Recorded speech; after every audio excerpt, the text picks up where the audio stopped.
نحمده ونصلي على رسوله الكريم أما بعد فأعوذ بالله من الشيطان الرجيم بسم الله الرحمن الرحيم إن الله لا يغير ما بقوم حتى يغيروا ما بأنفسهم صدق الله العظيم۔ عزیز دوستو، بزرگوں، رمضان المبارک کا مبارک مہینہ آ رہا ہے۔ رمضان المبارک کے تعلق سے ہمیں کیا تیاری کرنی ہے اور کیسے اس کا استقبال کرنا ہے، یہ ہم سمجھیں گے۔ جو آیت کریمہ ہم نے تلاوت کی ہے اس میں اللہ تعالیٰ فرماتے ہیں کہ جو قوم اپنی حالت خود نہیں بدلتی، اللہ تعالیٰ اس کو بھی نہیں بدلتے ہیں۔ یعنی اگر ہمیں اپنے آپ کو بدلتا ہوا دیکھنا چاہتے ہیں تو ہمیں خود اپنے آپ کو پہلے بدلنا ہوگا، اس کے بعد اللہ تعالیٰ ہم کو بدلیں گے۔ اگر ہم اپنے آپ کو نیک بنانا چاہتے ہیں تو ہمیں پہلے خود نیک بننے کی کوشش کرنا ہوگی، اس کے بعد ہمیں نیک بننے کی توفیق ملے گی۔ تو ہمیں خود کوشش کرنا ہوگی۔ رمضان المبارک کا مہینہ آ رہا ہے، اس کے تعلق سے ہمیں یہ تیاری کرنی ہے کہ ہم کہاں تراویح پڑھیں گے، ہم کتنے قرآن مجید پڑھیں گے، ہم نمازوں کی پابندی کے ساتھ ساتھ تہجد کی پابندی بھی ہم کریں گے، اشراق کی پابندی بھی ہم کریں گے، نوافل کی پابندی بھی ہم کریں گے، تراویح کی بھی پابندی ہم کریں گے۔ یہ تمام چیزیں ہمیں ابھی سے ذہن میں رکھنے کی ضرورت ہے کہ ہمیں کہاں تراویح پڑھنی ہے اور کیا کیا کام ہمیں کرنے ہیں۔ اگر ہم ابھی سے کوئی پلاننگ ہمارے ذہنوں میں نہیں ہوگی تو ہمیں ویسا ہی چھوڑ دیا جائے گا، اور بے فکر ہو کر جو پچھلے رمضانوں کی طرح اس رمضان بھی ہمارا اسی طرح بغیر پلاننگ کے اور بغیر کسی ترتیب سے یہ رمضان گزر جائے گا۔ اس لیے ہمیں کوشش کرنی ہے اور ہمیں دیکھنا ہے کہ صحابہ کا، تابعین کا، تبع تابعین کا رمضان المبارک کے آنے سے پہلے ان کا کیا معمول ہوا کرتا تھا، کیا تیاریاں ہوا کرتی تھی جو وہ کیا کرتے تھے۔ ہم اگر دیکھیں تو رمضان المبارک کے آنے سے پہلے ان کی دعائیں شروع ہو جایا کرتی تھی اور وہ اللہ تعالیٰ سے دعائیں مانگا کرتے تھے، اللہم سلمنی لرمضان، کہ اے اللہ مجھے رمضان کے لیے سلامت رکھ۔ یہ دعا وہ مانگا کرتے تھے، یعنی ایسا نہ ہو کہ رمضان المبارک کا مہینہ تو مجھے ملے لیکن میں بیمار ہو جاؤں، میری صحت خراب ہو جائے، میں قرضے میں آ جاؤں، میں ٹینشن میں آ جاؤں، جس کی وجہ سے عبادتیں کرنا میرے لیے مشکل ہو جائے۔ یعنی رمضان کے لیے مجھے سلامت رکھ، وسلم رمضان لی، اور رمضان کو بھی میرے لیے سلامت رکھ۔ ایسا نہ ہو کہ میں تندرست ہوں، رمضان المبارک کا مہینہ بھی مجھے ملے لیکن حالات ایسے بن جائیں کہ میرے لیے عبادت کرنا رمضان المبارک کے مہینے میں مشکل ہو جائے۔ جیسے غزہ میں ہم نے دیکھا کہ رمضان المبارک کا مہینہ ان کو ملا لیکن حالات وہاں کے ایسے ہیں کہ ان کے لیے عبادتیں کرنا اور مسجدوں کو، ہر چیز کو وہاں ٹارگٹ کیا جا رہا تھا۔ تو وسلم رمضان علی، وسلم رمضان علی کا مطلب یہی ہے کہ رمضان کو ہمارے لیے سلامت رکھ، ایسے حالات سے ہماری حفاظت فرما۔ اور آخر میں جو دعا کا آخری ٹکڑا ہے وَتَسَلَّمْهُ مِنِّي مُتَقَبَّلًا، کہ میں جو اعمال کروں، یعنی مجھے عبادتوں کی توفیق بھی ملے اور جو عبادتیں میں کروں وہ عبادتیں میری قبول بھی ہوں۔ ایسا نہ ہو کہ رمضان المبارک کا مہینہ ملے، عبادتیں بھی میں کروں لیکن میری وہ عبادتیں قبول نہ ہوں۔ اگر عبادتیں قبول ہی نہیں ہوں گی تو پھر عبادتوں کا کوئی فائدہ نہیں ہے۔ اس لیے ہمیں اس دعا کو مانگنا چاہیے، اللہم سلمنی لرمضان وسلم رمضان لی وتسلمہ منی متقبلا۔ اسی طرح حضرت عبداللہ بن مسعود رضی اللہ عنہ سے پوچھا گیا کہ تم رمضان کا استقبال کس طرح کیا کرتے تھے، تو انہوں نے بتایا کہ رمضان المبارک کا چاند دیکھنے سے پہلے ہم میں کا ہر ایک اپنے دلوں کی صفائیاں کر لیا کرتا تھا۔ کینہ کپٹ، بغض، عداوت، نفرت جو ایک دوسرے کے لیے ہوا کرتی تھی اس کی بالکل صفائی ہو جایا کرتی تھی، اور کسی کا کچھ دینا ہوتا تھا تو ہر ایک اس کو دے کر فارغ ہو جایا کرتا تھا۔ کسی کا قرضہ دینا ہے تو وہ قرضہ دے دیا کرتا تھا، رشتہ داریاں اگر ٹوٹی ہیں تو وہ رشتوں کو جوڑ دیا جاتا تھا، اور بالکل بغیر ٹینشن کے بالکل فارغ ہو کر رمضان المبارک میں وہ لوگ عبادتیں کیا کرتے تھے۔ ہم میں سے کسی نے اس طرح تیاری کی ہے کیا؟ رمضان المبارک آنے والا ہے، اس سے پہلے ہم نے اپنے دل کی صفائی کی، ہماری جو دشمنیاں ہیں، جو عداوتیں ہیں، جو نفرتیں ہیں، ایک دوسرے کے لیے جو ہمارے دل میں برائیاں بیٹھی ہوئی ہیں، کیا ہم نے رمضان المبارک کے آنے سے پہلے ان برائیوں کو اپنے دلوں سے نکالا؟ کیا ہم نے رشتہ داریوں کو جوڑا ہے؟ کیا ہم نے جس کا جو دینا ہے وہ دے کر ہم فارغ ہوئے ہیں؟ ہم نے اپنے ٹینشنوں کو اپنے سر سے ہٹایا ہے یا نہیں ہٹایا ہے؟ ہمیں سوچنے کی ضرورت ہے۔ آج یا کل چاند دکھ جائے گا اور رمضان المبارک شروع ہو جائے گا۔ یہ چاند دکھے، رمضان المبارک شروع ہو، اس سے پہلے ہمیں چاہیے کہ ہم اپنے دلوں کی بھی صفائی کریں، رشتہ داریوں کو بھی جوڑیں اور جس کا جو دینا ہے وہ دے کر فارغ ہو جائیں، تاکہ بغیر ٹینشن کے ہم رمضان المبارک کی عبادتیں کریں۔ تو رمضان المبارک کی تیاری میں سے ایک تیاری تو یہ ہے، دوسری تیاری یہ ہے کہ ہم گناہوں سے توبہ کریں، اس لیے کہ اگر گناہوں سے توبہ نہیں کریں گے تو گناہ ایسی چیز ہے جس سے عبادتوں کی توفیق اٹھا لی جاتی ہے، پھر آدمی کو عبادت کرنے کی توفیق نہیں ملتی۔ اور رمضان المبارک کے عظیم مہینے میں بھی اگر عبادت کی توفیق نہ ملے تو یہ بہت بڑی محرومی کی بات ہے۔ اس لیے ہمیں چاہیے کہ ہم گناہوں سے توبہ کریں، اور گناہوں سے توبہ اگر نہیں کریں گے تو ہم متقی بھی نہیں بن پائیں گے، تقویٰ ہم کو حاصل نہیں ہو پائے گا، جو روزے کا بنیادی مقصد ہے۔ قرآن مجید میں اللہ تعالیٰ نے فرمایا ہے کہ یا ایھا الذین آمنوا کتب علیکم الصیام کما کتب علی الذین من قبلکم، کہ جو روزے تم پر فرض کیے گئے ہیں یہ تمہیں پر نہیں کیے گئے بلکہ تم سے پہلے بھی لوگوں پر یہ روزے فرض تھے۔ اور کیوں فرض کیے؟ لعلکم تتقون، کہ تم تقوی حاصل کرنے والے ہو جاؤ۔ اور انسان جب گناہ کرتا ہے تو وہ متقی نہیں بن سکتا، تقوی اسے نہیں مل سکتا۔ اس کی مثال ایسی ہے کہ ایک شخص کے کنویں میں ایک چوہا گر کر مر گیا، پانی سے بدبو آنے لگی تو اس نے کسی عالم سے جا کر پوچھا کہ چوہا گر گیا ہے کنویں کے اندر تو کیا کروں، پانی میں بدبو آ رہی ہے؟ تو انہوں نے بتایا کہ 20 سے 30 ڈول نکال دو، کنواں پاک ہو جائے گا۔ وہ گیا اور اس نے 20 سے 30 ڈول پانی کے نکال دیے، اس کے باوجود دیکھ رہا ہے تو پانی میں سے بدبو آ رہی ہے۔ اس نے دیکھا بدبو ابھی بھی گئی نہیں، تو پھر اس نے 1 لیٹر زمزم کا پانی لیا اور اس پانی کو کنویں کے اندر ڈال دیا۔ اس کے بعد پانی نکالا تو دیکھا پھر بھی بدبو آ رہی ہے۔ پھر عالم صاحب سے آ کر پوچھا کہ 20 سے 30 ڈول نکال دیے، اس کے باوجود پانی پاک نہیں ہوا۔ تو انہوں نے پوچھا کیا تم نے اس چوہے کو نکالا جس کی وجہ سے پانی ناپاک ہوا تھا؟ تو کہا کہ اس کو نہیں نکالا، وہ اسی کے اندر ہی ہے۔ تو انہوں نے کہا کہ جس چیز نے کنویں کو ناپاک کر دیا اس کو پہلے نکالو گے، اس کے بعد 20 سے 30 ڈول نکالو گے، تب جا کر کنواں پاک ہوگا۔ اسی طرح اگر ہم گناہوں کو نہیں چھوڑیں گے اور عبادتوں پر عبادتیں کرتے چلے جائیں گے تو ہماری عبادتوں کا کوئی فائدہ نہیں ہے، تقویٰ ہماری زندگیوں میں نہیں آئے گا۔ اس لیے ہمیں چاہیے کہ ہم گناہوں سے توبہ کریں تاکہ تقویٰ حاصل ہو۔ حدیث پاک میں نبی کریم صلی اللہ علیہ وسلم سے پوچھا گیا، ایک صحابی نے سوال کیا کہ میں سب سے بڑا متقی بننا چاہتا ہوں، تو حضور پاک صلی اللہ علیہ وسلم نے فرمایا اتقی المحارم تکن اعبد الناس، کہ گناہوں کو چھوڑ دو تم سب سے بڑے متقی بن جاؤ گے۔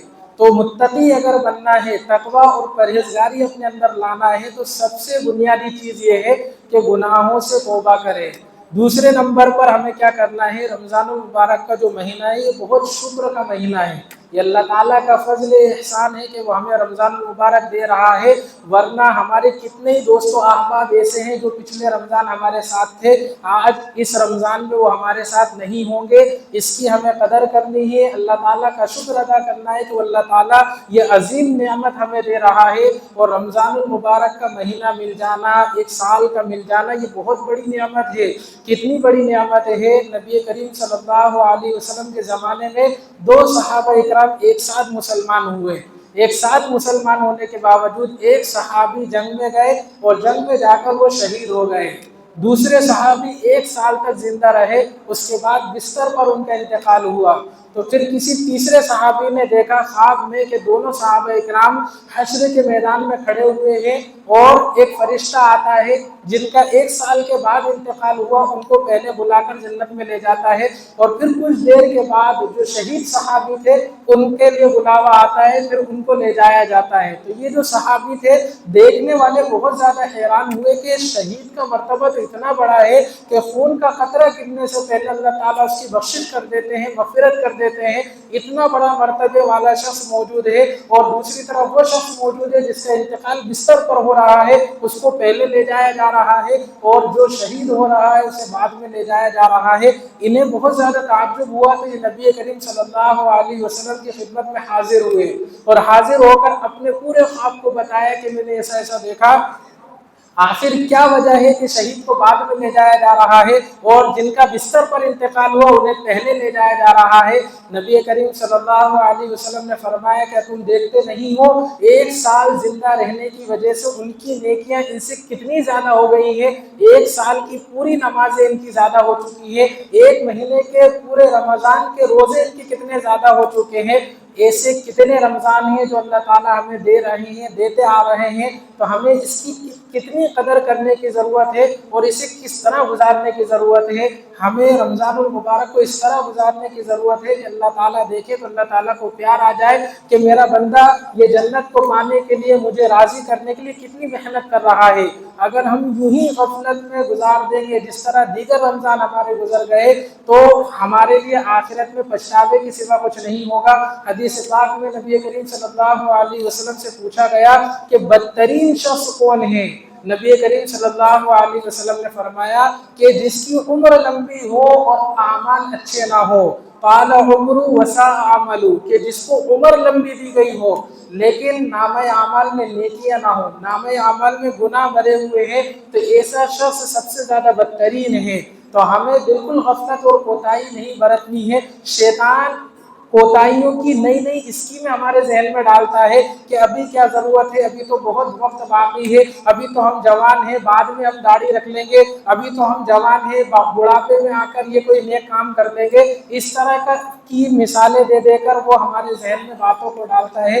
ہمیں بالکل غفلت نہیں برتنی ہے۔ اگر ہم یہ سوچ کر کہ آگے بھی رمضان ہمیں ملے گا اور اس رمضان کو بھی غفلت اور کوتاہی میں گزار دیں گے تو اس کی مثال ایسی ہے جیسے حضرت عمر بن عبدالعزیز رحمۃ اللہ علیہ جو خلافت کا کام کر رہے تھے، ایک دن کام بہت زیادہ ہوا، اس کا لوڈ آپ پر بہت زیادہ پڑا، آپ کام کرتے کرتے تھک گئے، اور تھکنے کے بعد کچھ دیر کے لیے آپ بیٹھ گئے تو کسی منشی نے یا وزیر نے کہا کہ آج آپ نے بہت زیادہ کام کر لیا ہے، اب جو کام باقی ہے اسے چھوڑ دیجیے، آئندہ کل آپ اس کو کر لینا۔ تو آپ نے فرمایا کہ اگر میں ایک دن کا کام آج پورا نہیں کروں گا اور اسے کل پر ڈالوں گا تو کل کا بھی تو کام ہوگا، جب ایک دن کا کام ایک دن میں پورا نہیں ہوا تو 2 دن کا کام ایک دن میں کیسے پورا ہوگا۔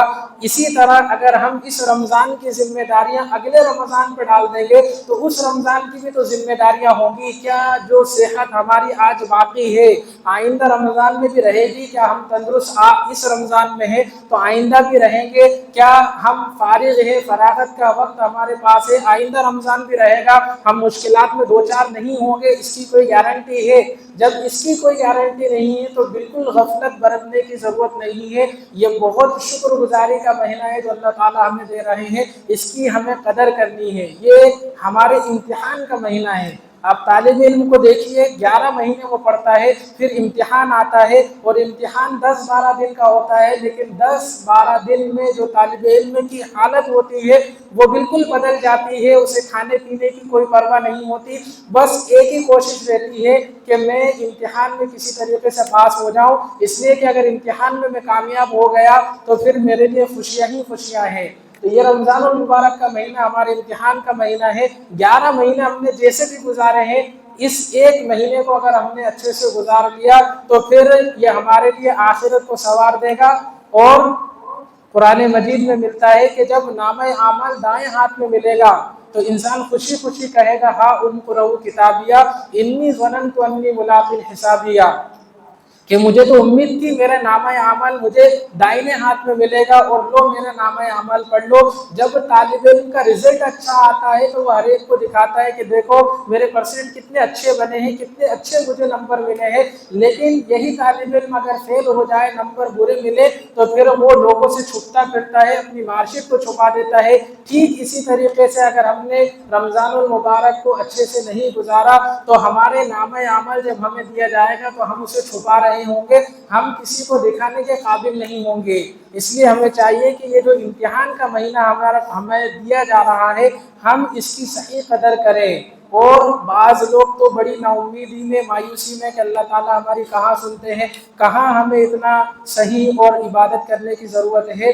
تو یاد رکھیے جب انسان اللہ تعالیٰ سے کہتا ہے کہ اللہ تعالیٰ میری طرف دیکھ، تو اللہ تعالیٰ کہتے ہیں کہ بندے پہلے اپنے اعمال دیکھ، اگر تیرے اعمال اچھے ہوں گے تو تو میرے قریب ہوگا، میں تیری سننے والا ہوگا، لیکن اعمال ہی اچھے نہیں ہوں گے اور پھر تو مجھے پکارے گا، جب تو میرے لیے کچھ کرے گا نہیں تو میں کیوں تیرے لیے کروں گا۔ حدیث قدسی ہے، نبی کریم صلی اللہ علیہ وسلم نے فرمایا کہ اللہ تعالیٰ فرماتے ہیں کہ جب کوئی بندہ اللہ تعالیٰ کے ایک ہاتھ ایک بالشت برابر قریب ہوتا ہے تو اللہ تعالیٰ اس سے ایک ہاتھ برابر قریب ہو جاتے ہیں، جب کوئی ایک ہاتھ برابر اللہ تعالیٰ سے قریب ہوتا ہے تو اللہ تعالیٰ دو ہاتھ برابر اس کے قریب ہو جاتے ہیں، جب کوئی اللہ تعالیٰ کی طرف دوڑ کر آتا ہے، چل کر آتا ہے تو اللہ تعالیٰ اس کی طرف دوڑ کر آتے ہیں۔ یہ حدیث قدسی ہے جو ہمیں بتا رہی ہے کہ ہمیں پہلے اپنا جو تعلق ہے اللہ تعالیٰ سے جوڑنے کی ضرورت ہے، اللہ تعالیٰ سے قربت بنانے کی ضرورت ہے، پھر دیکھیے اللہ تعالیٰ ہمارے کیسے کام نکالتا ہے۔ تو یہ رمضان المبارک کا مہینہ بالکل ہمیں غفلت میں گزارنے کی ضرورت نہیں ہے۔ بعض لوگ رمضان المبارک کے لیے اپنے آپ کو بدلتے ہیں کہ رمضان المبارک آ رہا ہے تو اب داڑھی بڑھ رہی ہے، داڑھی نہیں کٹوا رہے ہیں، پینٹ شرٹ سے کرتا شلوار میں آ گئے اور ٹوپی بھی لگ گئی، نمازوں کی پہ پابندی ہو رہی ہے، ذکر و تلاوت بھی ہو رہا ہے، سب کچھ ہو رہا ہے، لیکن جیسے ہی چاند دکھے گا، چاند دکھتے ہی اگلے دن جب عید میں حاضر ہوں گے اللہ تعالیٰ کے دربار میں، عید کی نماز پڑھنے کے لیے آئیں گے تو داڑھی بالکل صاف، کرتا شلوار بالکل ختم، اور پھر ظہر ہی سے آپ نمازوں کا حال دیکھ لو کہ جو مسجد آباد تھی وہ بالکل خالی اور ویران ہو چکی ہے۔ کیوں؟ رمضان المبارک ہمیں رمضانی بنا کر گیا۔ رمضان المبارک ہمیں اس لیے نہیں دیا گیا کہ ہم رمضانی بنے، بلکہ یہ ہمیں ربانی بنانے کے لیے ملا ہے۔ یہ ہمیں اس لیے ملا ہے کہ ہم اس ایک مہینے کو اس طرح گزارے کہ ہمارے 11 مہینے بھی اس طرح گزرنے والے ہوں، یہ ہمیں اس لیے دیا گیا ہے۔ ایک حاجی جب حج کرنے کے لیے جاتا ہے، حج کا عمل جو ہے وہ 5 دن کا ہوتا ہے، 5 دن میں حج کا کام پورا ہو جاتا ہے اور آدمی حاجی بن جاتا ہے، لیکن جب وہ حج کر آتا ہے، حج اس کا ہو جاتا ہے تو وہ ارادہ کر لیتا ہے کہ اب میں نیک بن کر رہوں گا، اب میں متقی بن کر رہوں گا، اب میں کوئی نماز نہیں چھوڑوں گا، میں تہجد کی بھی پابندی کروں گا، میں رشتہ داریاں بھی جوڑوں گا، میں کسی کے خلاف نفرت بغض عداوت نہیں رکھوں گا، ہر نیک کام میں کروں گا۔ اس ارادے کے ساتھ ایک حاجی حج کر لوٹتا ہے، لیکن یہاں دیکھیے کہ 30 روزے رکھنے کے بعد آدمی کی یہ نیت نہیں ہوتی کہ اب جو آگے آنے والے مہینے ہیں اس میں بھی میں اسی طرح عبادت کروں گا، اسی طرح میں نماز پڑھوں گا، اسی طرح ذکر و تلاوت اور ہر نیک کام کی میں پابندی کروں گا۔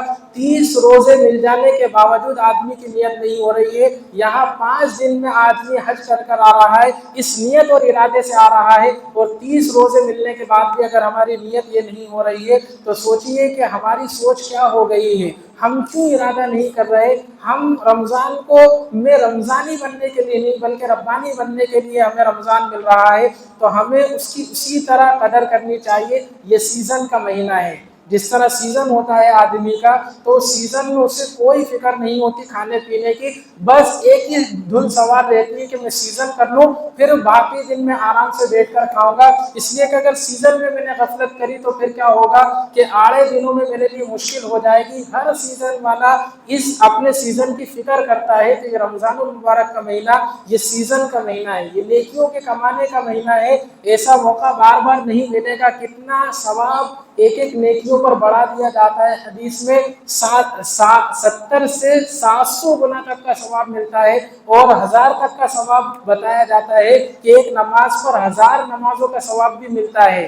تو یہ سیزن کا مہینہ ہے، ہمیں اس سیزن میں یعنی نیکیوں کے سیزن میں بالکل غفلت اور کوتاہی نہیں برتنی ہے، اپنا ایک نظام بنانا ہے۔